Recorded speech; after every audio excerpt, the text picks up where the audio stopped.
Hello, my friends. Before we begin, remember to like, comment, and subscribe. I always loved Christmas, always. The way the snow sparkled on the rooftops, the smell of pine filling the house, the lights twinkling in the dark. But this year, everything went wrong. It started on Christmas Eve. I was alone in my apartment. My family had moved far away. My friends were all busy with their own lives, and I thought I'd make the best of it. I set up a small tree by the window, hung my ornaments, and strung up a modest string of lights along the shelves. I brewed a cup of cocoa, wrapped myself in a blanket, and settled into my couch to enjoy the quiet. The first knock came at 11:48 p.m. I froze. Visitors at this hour? Impossible. I peered through the peephole. Nothing. Just the snow falling silently on the street. "Hello?"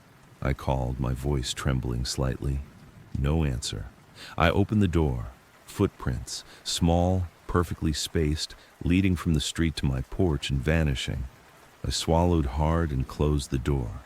I tried to tell myself it was nothing. Maybe kids playing a prank. Maybe a figment of my imagination. But the knocking returned, this time from inside the apartment. It started softly. Tap, tap, tap from the walls. I backed away, heart hammering. Then I heard singing. Not music from my phone, not a recording. Live voices, low, harmonized, coming from the walls, from the floor, from everywhere and nowhere. Silent night, but twisted, slow, off-key. I couldn't move. The air grew thick. I felt cold fingers brush my arms. The singing grew louder. The tree lights flickered violently, ornaments spinning as if caught in a storm. The little angel on top of the tree tilted its head to look directly at me. I felt a pressure in my chest, a heartbeat not my own. I ran to the front door. Locked. Windows locked. Every exit blocked. And then I saw them. Children, dozens of them. Pale, dressed in old-fashioned coats and hats, standing perfectly still on my walls, my floor, and reflections. Their eyes glowed faint red in the tree light. "You didn't finish it," one whispered. I shook my head. "What?" "The Christmas you left unfinished," it said in unison with the others. "You didn't stay. You left too early." I remembered. Last year I had stayed with a friend, avoiding the loneliness, the empty house, the memories. I had skipped Christmas. I had left it unfinished. The shadows multiplied. Figures appeared behind me, myself from past years, my parents, friends, strangers whose faces I recognized vaguely. They watched silently, waiting. The snow outside had stopped falling. The street lights dimmed. Inside, snow began to drift from the ceiling. Fine, cold, blinding. The ornaments on the tree swirled in impossible patterns, reflecting every Christmas I had missed. I screamed. No sound came out. The angel atop the tree smiled. Its eyes were red. "You must stay," the voices said. "Finish it." Hours, or maybe minutes, passed. Time stretched until it had no meaning. I was knee-deep in the indoor snow. The children moved closer. Lanterns floated around me, illuminating faces from every Christmas I had abandoned, every memory I had ignored, every promise broken. I stumbled into the kitchen. The refrigerator hummed. The faucet dripped a discordant rhythm. Glasses rattled. Everything in the apartment was alive, moving in unnatural patterns. The hum from the tree became a roar. Branches reached out. Ornaments pressed against my chest. The snow rose higher. I sank. I tried to run. There was nowhere to go. The voices layered over themselves, a cacophony of accusation, laughter, and sorrow. "You left. You left us every year. You leave Christmas incomplete," I cried, tried to cover my ears, tried to hide, tried to vanish. The angel leaned forward, its porcelain face cracked into a grin. "It's time to finish." Suddenly, everything stopped. Silence. The lights dimmed. The snow froze in midair. I collapsed onto the floor. When I looked up, my apartment seemed normal. The tree stood quietly, ornaments in place, sunlight filtered in through the windows. I told myself it had been a dream, a hallucination caused by loneliness, stress, and wine. But the angel's eyes, they glimmered, red, watching, waiting. It is now December 26th. The snow outside hasn't melted. The lights on the tree still blink in uneven patterns. At night, I hear whispers through the walls, small voices harmonizing silent night, calling my name. Knocks at the door echo, though no one is there. Every memory of every Christmas I've ever ignored, every tradition I skipped, every loved one I left behind. They're here, all waiting. Something went wrong this Christmas, and I know deep down I will never leave it unfinished again, because the visitor never leaves.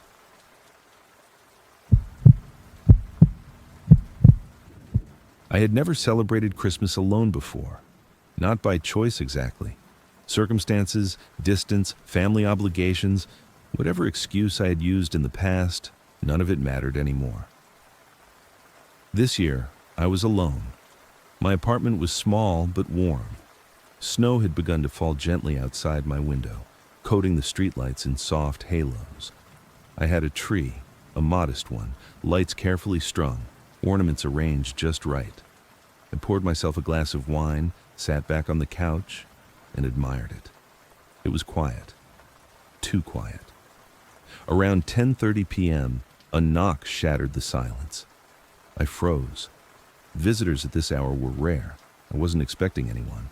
I moved cautiously toward the door, peering through the peephole. No one, just shadows stretching across the snow-dusted street. "Hello?" I called. No reply. I shook my head, chalked it up to nerves, and went back to my wine.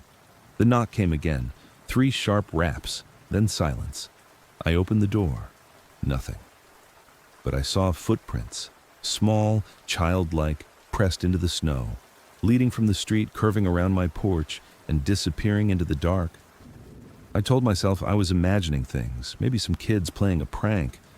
But then I heard a whisper from the living room. "Come play." I spun around. The room was empty. The tree lights glowed softly, ornaments shimmering. I told myself it was the wine, or the quiet settling into paranoia. I tried to ignore it. I poured another glass, sat back down. The whisper came again, louder this time. "Don't ignore me." I froze. I shouldn't have. The lights on the tree began to flicker. Not the usual blink, not the pattern I had strung. This was chaotic, violent. Ornaments shifted slightly, tilting as if moved by an unseen hand. My heart raced. Then the temperature dropped. The warmth of my apartment vanished, replaced by a cold that seemed to seep into my bones. The snow outside wasn't falling anymore. It was rising, growing taller, covering the streetlights, climbing the walls of my apartment building. It pressed against the windows as if trying to enter. I backed away from the glass, stumbled over the rug. The whispering grew into laughter, children laughing. I hadn't heard children all year, not real ones. And then the shadows moved. From the corner of the room, elongated shapes began to stretch toward me. Their limbs were thin, unnatural.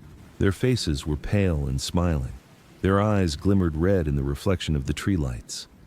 I ran toward the door.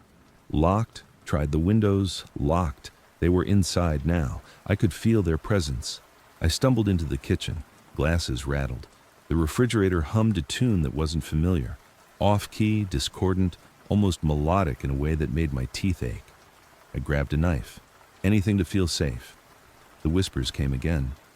Names, every Christmas I had ignored, every family member I had disappointed, every friend I had left behind. They were all calling me. Every voice layered on top of the others, forming a cacophony that pressed into my skull. The tree lights flared. Ornaments fell from the branches and hovered mid-air. Each one reflected a memory.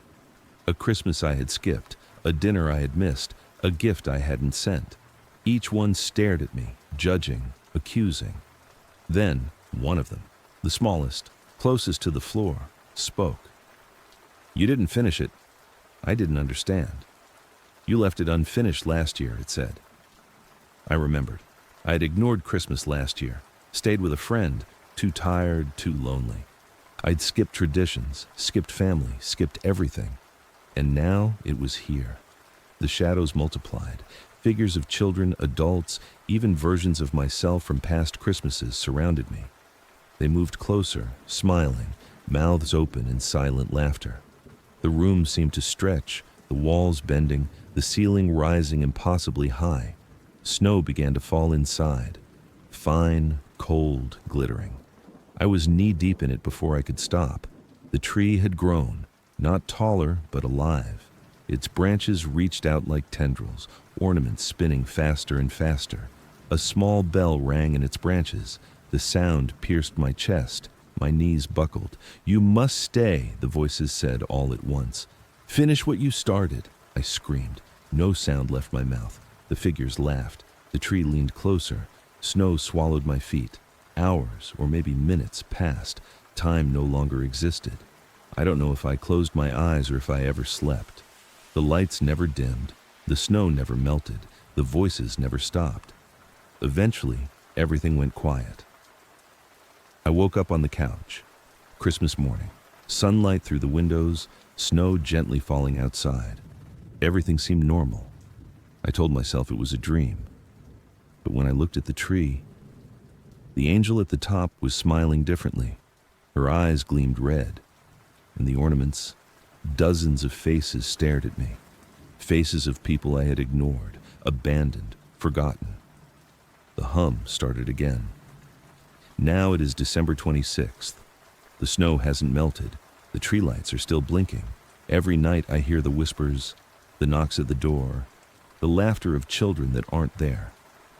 Something went wrong this Christmas, and I know, deep down, I will never be alone for Christmas again, because the visitor has arrived. I should have known something was wrong the moment I bought it. It was Christmas Eve, and I had waited too long. The tree lot was almost empty. I spotted a small, perfectly shaped fir at the back, leaning slightly to the left with a trunk so straight it looked unnatural. The man selling it smiled, nodded, and said, "That one chooses its owner." I laughed it off. I carried it home, lights in the car, snow falling softly around me. The smell was intoxicating, pine, sap, and something older, almost like dust from a forgotten attic. I set it up in the living room, watered it, and decorated it with care. Lights, ornaments, the little ceramic angel my grandmother had given me years ago. I admired it for a while, then sat down with a cup of cocoa, letting the warm glow fill the room. It was beautiful. Perfect. Too perfect. Around 10:30 p.m., I noticed the first thing that felt wrong. The tree lights blinked out of sync. I didn't remember setting them that way. I went to adjust the plugs. Nothing. The lights were on their own. A faint hum came from the tree, almost imperceptible at first, like a refrigerator left on too long. I leaned closer. The ornaments, tiny balls of glass, wooden figurines, twitched, just slightly as if something inside them had woken. I shook my head. It's the wind, the house settling. But the wind wasn't strong enough to move anything, and the house had settled long ago. At midnight, I went to bed. The snow had started falling outside again, heavy and soft. I could hear it on the roof. It was peaceful, or it should have been. Then I heard whispers, soft, urgent, coming from the living room. I froze. "Hello?" I called, my voice shaking. The whispers stopped. I told myself it was my imagination, just the quiet of the night, my mind playing tricks. But the feeling stayed, the sense of being watched. I drifted off to an uneasy sleep. I woke to the smell of smoke. The tree's lights were brighter now, not blinking, glowing steadily, almost painfully.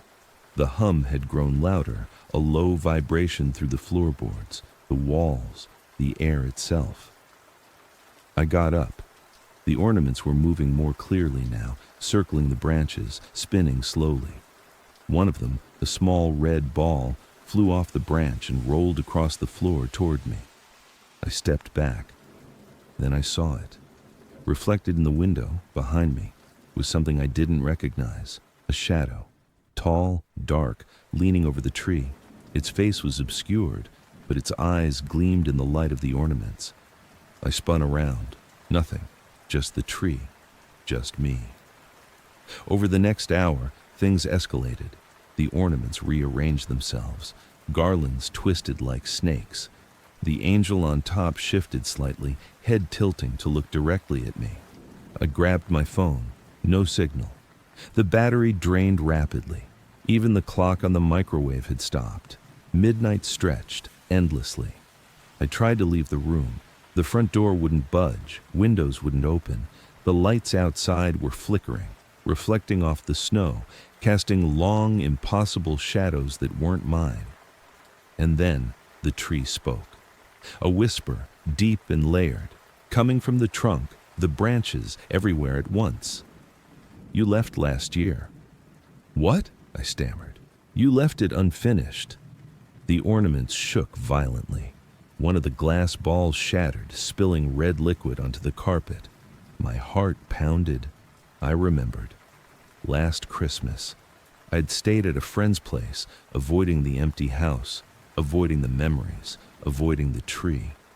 The tree never forgave me. The hum became a chant, rising in pitch. The snow outside turned black as if absorbing every bit of light. The shadows in the room elongated, twisting into forms that almost resembled people. People I had known, people I had ignored, people I had lost. One of them stepped out of the shadows, a woman. Her face pale, eyes hollow, her mouth moving but no sound coming out. She reached toward me. "You must finish it," she whispered. I backed away. The tree's lights flared, blinding me for a moment. When I could see again, the room had changed. The living room walls were gone. The ceiling had stretched impossibly high. The ornaments hung in midair, spinning, forming patterns I couldn't comprehend. The snow fell inside now, fine, glittering, cold. It dusted the floor, my hair, my shoulders. I ran, tried every door, every window. The house looped back on itself. I ran down hallways that led to the same room. The tree always stood in the center, bigger, more alive than before.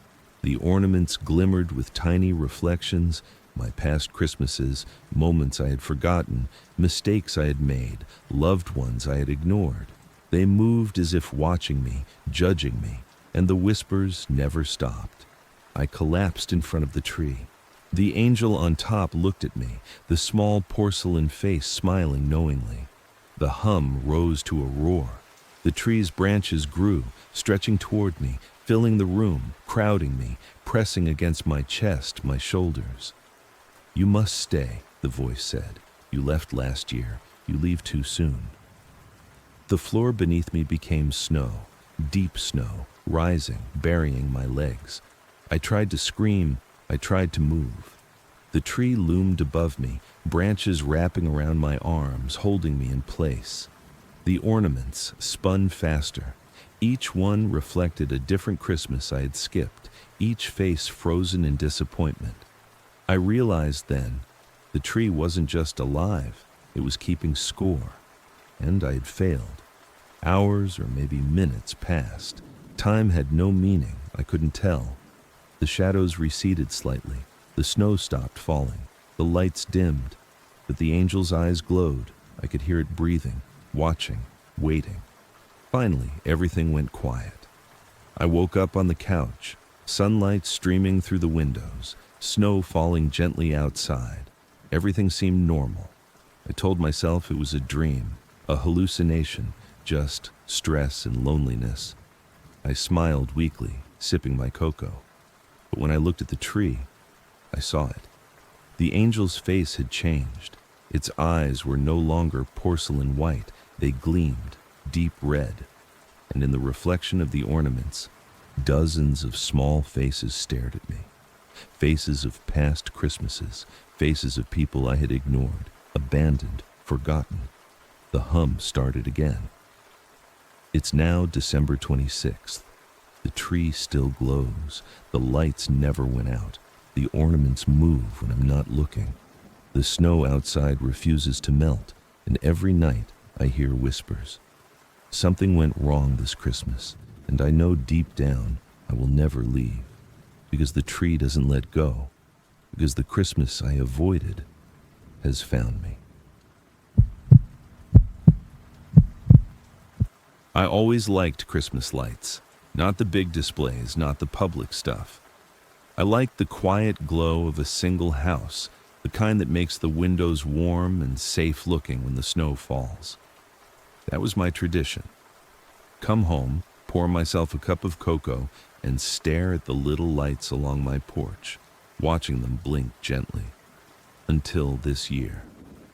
It began on Christmas Eve. I'd finished decorating my house, nothing fancy, just a single strand of white bulbs along the roofline. Inside, the tree flickered softly, ornaments reflecting the warm glow. I sat on the couch, staring out the window at the first snow of the season, thinking how perfect it was. Then I heard it, a soft click. I froze. It came again, followed by another, not from outside, not from the TV, from inside the walls. I strained my ears, heart starting to pound. I told myself it was just the house settling, old wiring, the usual noises. But then the lights on the tree dimmed, and in the silence that followed, I heard faint whispers. Do you remember? I jumped, spun toward the sound, but no one was there, just the faint dancing shadows of the tree lights across the walls. I shook my head. Maybe I was imagining it. I poured myself a drink and tried to focus on something else. Around 11:30 p.m., the lights on the tree flickered violently, then went out. The porch lights outside stayed on, blinking in a perfect, steady rhythm. I got up to check the breaker, but everything inside the house worked. It was only the tree and every strand of indoor decoration flickering now in uneven, impossible patterns. Then I heard the tapping. At first soft, then growing louder. Not on the window, not on the door, on the walls, inside the walls. My blood ran cold. I grabbed my phone, tried calling my neighbor, no signal. Tried 911, busy. I ran to the front door, peered out. The snow had stopped falling, but the street lights flickered. One house in particular, across the street, dark all year round, now glowed with strings of Christmas lights, impossibly bright. No one had ever lived there. And then I saw them, figures, standing perfectly still on the lawn. Children, dozens of them, all wearing old-fashioned coats and hats, faces pale, expressionless. They didn't move, they didn't blink, but they stared directly at me. I slammed the door, locked it. The whispers started again, this time inside my head. Not words I spoke aloud, words that pressed into my skull, making my thoughts jumble. You left. You always leave. I stumbled back into the living room, clutching my head. The lights came back on, but it wasn't normal. The tree lights didn't blink randomly. They moved in patterns, shapes I couldn't understand, spiraling along the branches. The ornaments twisted in place, reflecting images I knew but hadn't seen in years. I saw my childhood home, my parents' faces frozen mid-laughter, my sister smiling, her mouth moving, but no sound came out. I tried to turn away. A low, humming song started, almost subliminal, coming from the lights themselves. The ornaments shook gently, casting shadows across the walls that moved independently.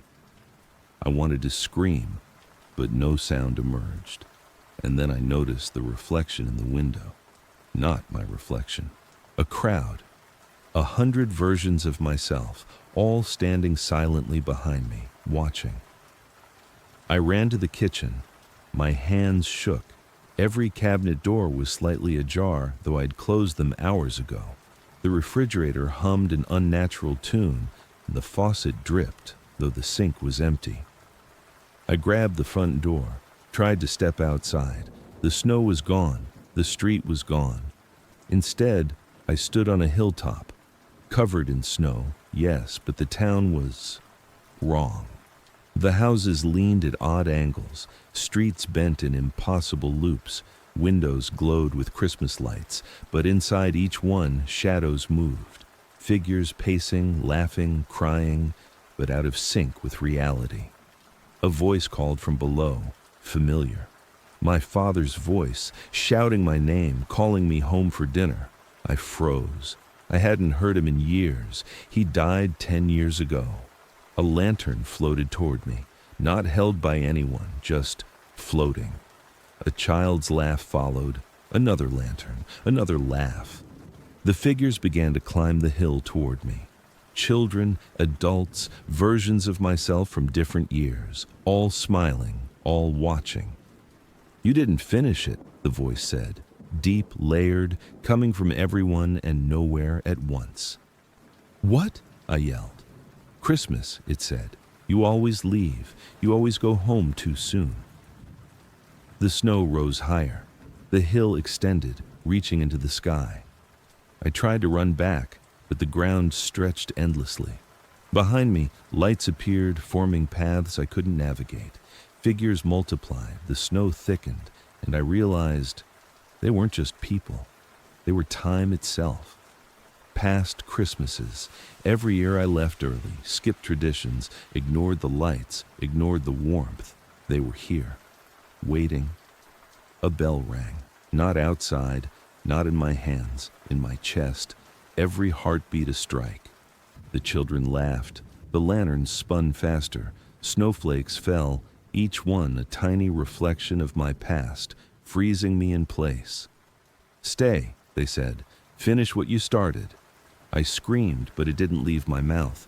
The lights wrapped around me, ornaments spun, snow swallowed my feet, the ground vanished, and I understood. If I tried to leave again, I wouldn't just fail. I would become part of it. Another reflection in a lantern, a shadow behind a tree, a whisper inside someone else's head. I woke up on the couch.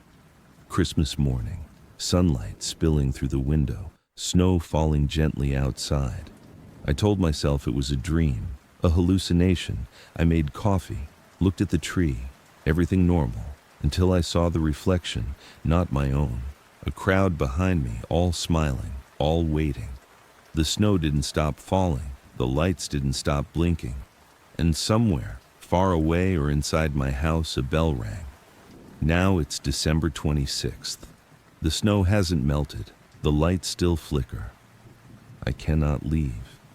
And I know deep down that every Christmas I've ever ignored, every tradition I skipped, every time I left early, they've been waiting for me. Something went wrong this Christmas, and it will never be right again. I shouldn't have answered the door. I know that now.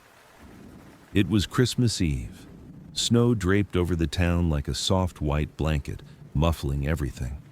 Lights twinkled along rooftops, wreaths hung from doors, and for the first time in years, I decided to stay in my house alone. I live alone, always have. My family's gone, my friends scattered, and I used to find comfort in solitude, especially at Christmas.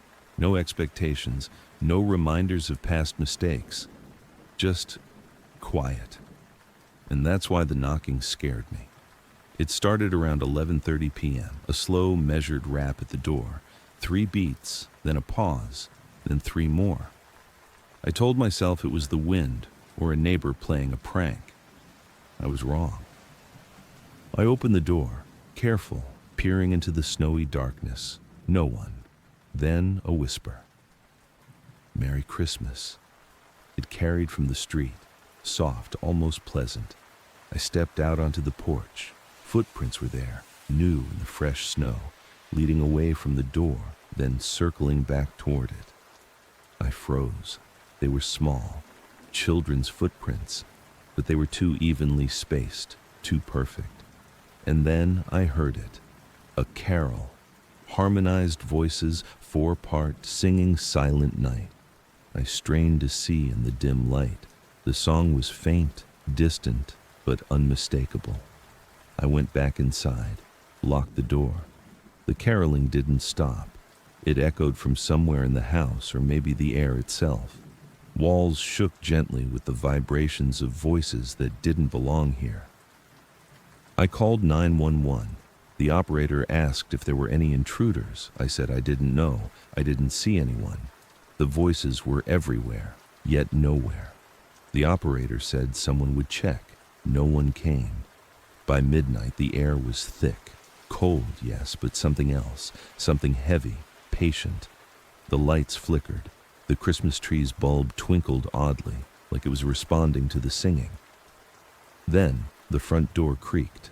Slowly, not violently, not broken, just invited.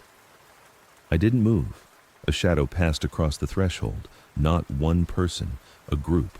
I could see them faintly now. Children in Victorian clothing, faces pale, eyes too bright, smiling too widely. They carried lanterns that didn't glow with fire, but with some unnatural light. They began to sing louder, louder than was possible. The sound filled every corner of the room, vibrating through the floor, the walls, my chest. I tried to shut the door. It wouldn't budge. I ran. The living room stretched unnaturally. The tree elongated. The ornaments hung higher than they should have. Windows became mirrors, reflecting the group behind me, their mouths moving in harmony. The song shifted into something I didn't know, a slow, deliberate hymn, layered over itself, voices overlapping. One of the children raised a hand, pointed directly at me. "You're late," it said in perfect unison. All of them. I stumbled backward. "What?" I whispered. The largest shadow moved closer, taller, darker. Its mouth was hidden by a hood, but its voice filled my head. "Christmas waits for no one. You left last year." I shivered. I knew what it meant. Last year. I'd chosen to spend Christmas alone, ignoring the old traditions, ignoring the invitations.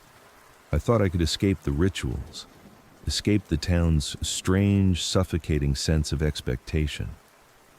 I was wrong. I ran upstairs, locked myself in the bedroom. The caroling followed. The singing came from beneath the door, the windows, even the walls. My own reflection in the mirror sang along, smiling, echoing the words I hadn't said aloud. I grabbed my phone, called my neighbor, no answer. Tried my parents' number, disconnected. Tried emergency services, deadline. The singing grew louder, pressed into my head, a pressure behind my eyes. Then came the laughter. Not joyful, not childlike, hysterical. It came from the hall, from the closet, from beneath the bed, and I realized the voices weren't outside. They had never been outside. They had been inside all along. Hours passed, or maybe minutes, I couldn't tell. Time itself seemed warped. I heard the voices stop for a moment. I dared to peek from the bed. The room had changed. The ceiling was higher, the walls farther apart, and through the window, the snow wasn't falling anymore. It was climbing, rising up like water, snowdrifts taller than the house spilling across rooftops, blocking the street, blocking the sky. The children were in the room now, floating. Their feet didn't touch the ground. Their lanterns glowed brighter, illuminating every corner of the warped space. "You cannot leave," they said together. "Why?" I screamed. "Because Christmas isn't finished," they replied. "You broke it last year." The leader stepped forward, a shadowy figure with no distinguishable features, holding a bell. When it rang it, the sound pierced my chest. Ding, ding, ding. Each strike echoed through my entire being. And then the room was filled with more children, dozens, hundreds, pressing closer, faces pale, eyes empty, smiling as if they had been waiting for me my whole life. I screamed. I don't remember the next hours. I woke up at the bottom of the stairs. The house looked normal again. Christmas lights twinkled on the tree, ornaments hanging straight. No snow had drifted inside. I thought I had imagined it. But when I looked at the front door, I saw the footprints in the dust on the porch. Children's footprints circling the threshold. And when I glanced in the living room mirror, I wasn't alone. Now it's December 26th. The snow outside hasn't melted. I hear whispers at night, small voices harmonizing just beneath hearing. Sometimes they call my name. Sometimes they sing the old carols, off-key, just enough to make me twitch. I try to leave, drive to another town, stay in a hotel. I cannot. Every road that leaves the town disappears into a snowstorm I can't penetrate. Every night I hear the door knock. Every night I hear the singing. Something went wrong this Christmas. And it isn't over. Because the carolers never leave. And now they are waiting for me to join them. The snow should have melted. That's the detail everyone misses when I try to explain it. Christmas came and went. The calendar flipped. The radio station stopped pretending to care. But the snow stayed. Not piled up, not drifting. Just there. Perfect. Untouched, like the world had been paused and forgotten. And I was the only one who noticed. I live in a small town that people only pass through on their way somewhere else. We get tourists in December because we look good in Christmas lights. Brick buildings, old lampposts, a town square straight out of a postcard. Every year we do the same things. Tree lighting, caroling, Christmas Eve parade. Every year nothing changes until this one. The first thing that went wrong happened during the parade. I remember because I was standing near the courthouse steps, holding a cup of burnt hot chocolate, watching the floats crawl past like tired animals. Kids waved, parents smiled, fake snow drifted down from machines mounted on trucks. Then the real snow started falling. Heavy, silent, straight down. People laughed at first, holding out their hands, delighted by the timing. The parade kept moving, though slower now. The Santa on the final float waved harder, as if enthusiasm could outrun weather. Then the music stopped. Not gradually. Instantly. Every speaker went dead at the same time. The float slowed to a stop. Snow thickened, swallowing sound, swallowing color. Within seconds, the parade was gone. Not dispersed, not ended. Just missing. The street was empty. No floats, no people, no footprints, just snow. I stood there alone, hot chocolate cooling in my hands, unable to move. Someone behind me spoke. "Did we already do the parade?" I turned. People stood around me now, confused but calm, like waking from a shared daydream. A woman checked her phone. A child tugged his mother's coat. "Guess it got canceled," someone said. No one else seemed alarmed. I was, because I knew what I had seen, and because the snow kept falling long after it should have stopped.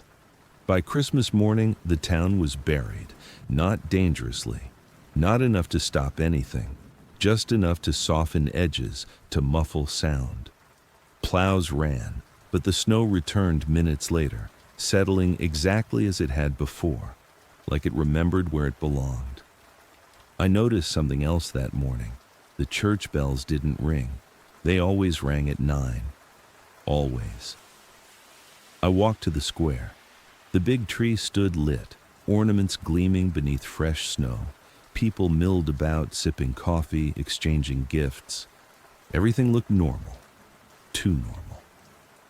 I stopped an older man I recognized, Mr. Caldwell, who'd lived here longer than anyone. "Didn't you hear the bells?" I asked. He frowned. "Hear what?" "The bells, this morning." He smiled politely. "They don't ring on Christmas anymore." "That's not true," I said. "They rang every year." He shook his head. "You must be thinking of before." "Before what?" He paused, then laughed lightly. "Before now." And walked away. The next thing I noticed was the photos. At the drugstore, there's a rack of postcards. Snowy streets, the courthouse lit up, kids sledding on the hill behind the school. I flipped through them while waiting in line. Every card showed the same thing. The town, the snow, the tree. No people. Not a single person in any photo. I bought one and examined it closely. No signs of editing, no blur where people should have been. Just empty streets under perfect snow. On the back, someone had written in looping handwriting, "Merry Christmas. You're still here." I dropped it like it burned. The cashier looked at me strangely. "You okay?" "Where did these come from?" I asked. She glanced at the rack. "We've always had them." "No," I said. "These are new." She smiled patiently.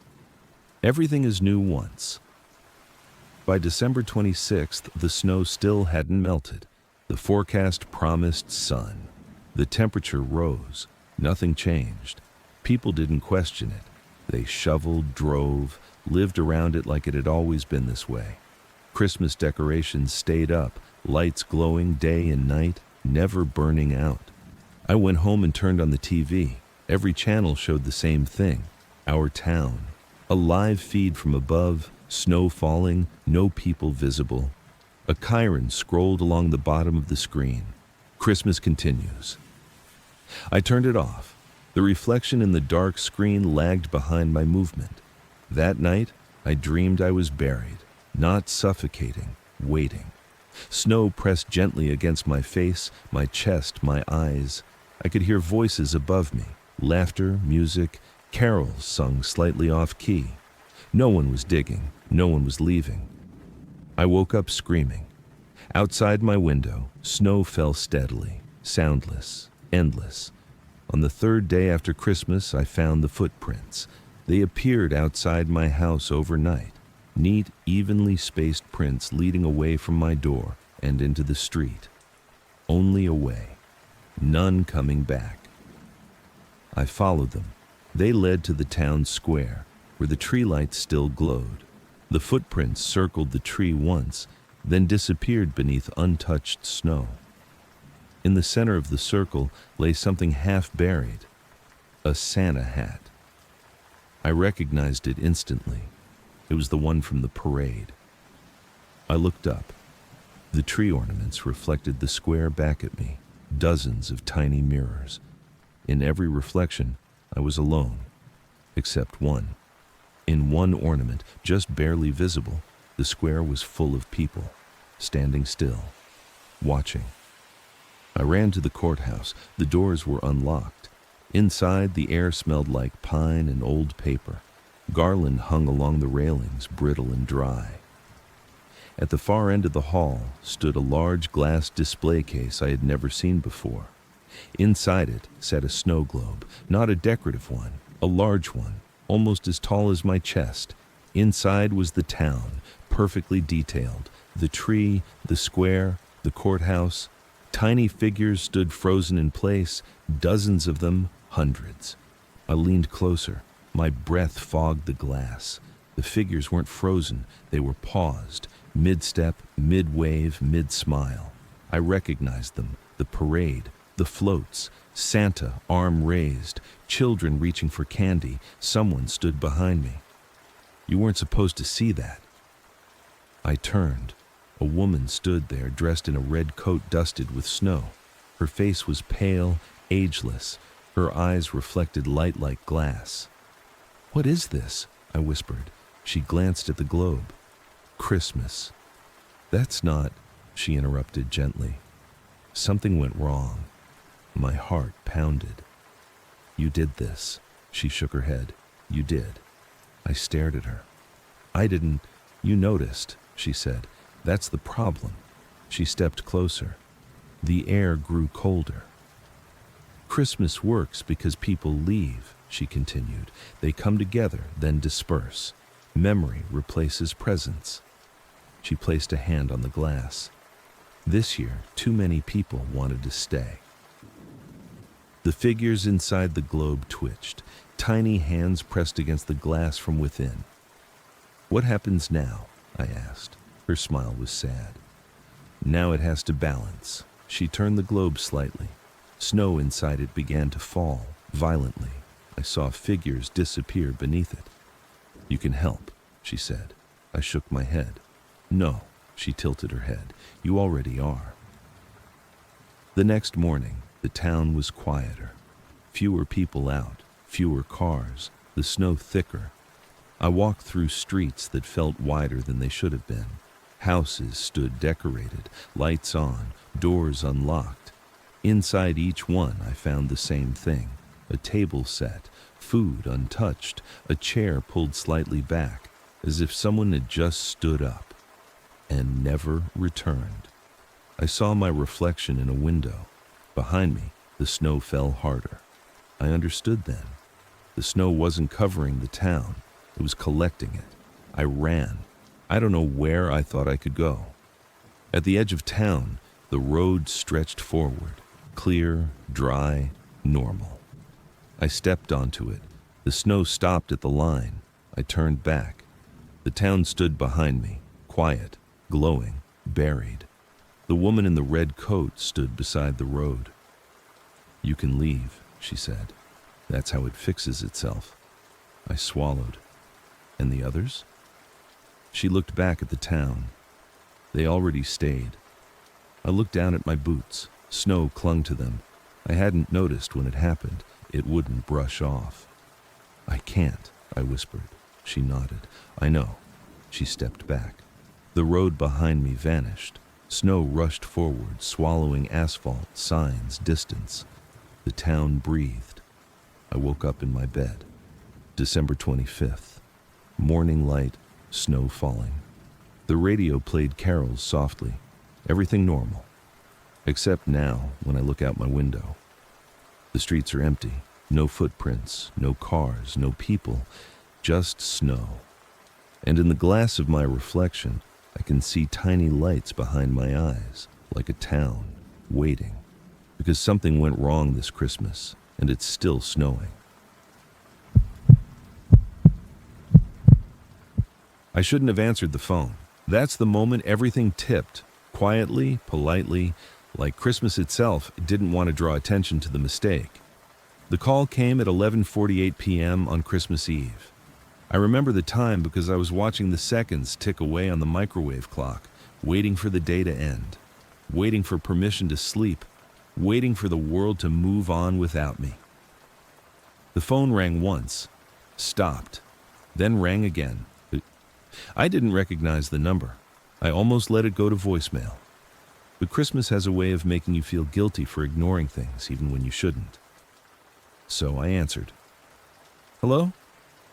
There was breathing on the other end, slow, measured, like someone counting between each inhale.